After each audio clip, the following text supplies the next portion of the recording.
Barangay Ginebra player mga bro, gagawing trade asset, sino nga ba? At Jan Abis posibleng hindi makapirma. So maraming ang player itong Barangay Ginebra mga bro dahil nadagdagan na naman sila ng bagong rookie.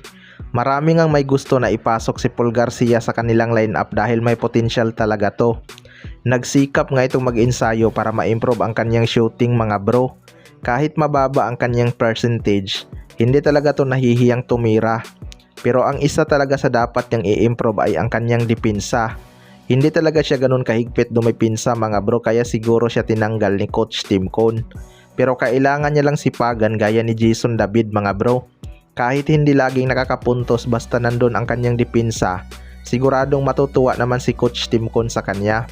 Itong rookie naman na si Jan Abis mga bro ay posible talagang matatanggal to dahil maraming ang guard ang Barangay Ginebra. Nandyan nga sina RJ Abarientos, Scottie Thompson at Stephen Holt. Kilala rin natin si Coach Tim Cone na hindi agad nagtitiwala sa mga rookie, lalo na kung underrated ka pa. Si Scottie Thompson at RJ Abarientos lang talaga yung nakita kong rookie ni Coach Tim Cone na pinagkatiwalaan niya agad sa kanilang rookie season.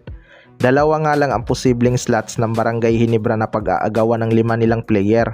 Si Paul Garcia nga hindi pa rin sigurado kung ibabalik na ni Coach Tim Cone. Maliban na lang siguro kung gugulatin niya si Coach Tim Cone sa kanilang ensayo. Sa kabilang banda naman mga bro, Ginebra player gagawing trade asset, sino nga ba? Itong ang Barangay Ginebra ay inaasahang gagalaw pa ngayong off-season mga bro. May free agent na nga silang napapirma na si Norbert Torres na pwedeng makatulong sa kanilang front court. Naniniwala nga si Coach Tim Cone na magiging malaking impact ang pagiging versatile big man ni Norbert Torres.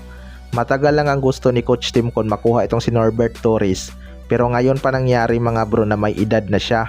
Pero hindi pa nga daw tapos ang Barangay Ginebra dahil may trade pa daw sila na gagawin ngayong off-season.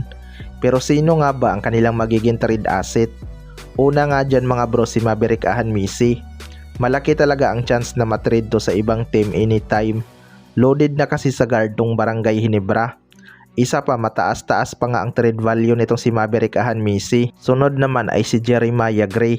Hindi na rin masyadong nagagamit itong si Jeremiah Gray dahil guard din to ng Barangay Ginebra mga bro. Hindi na rin kasi ganun kalaki ang kanyang impact kapag binigyan siya ng playing time.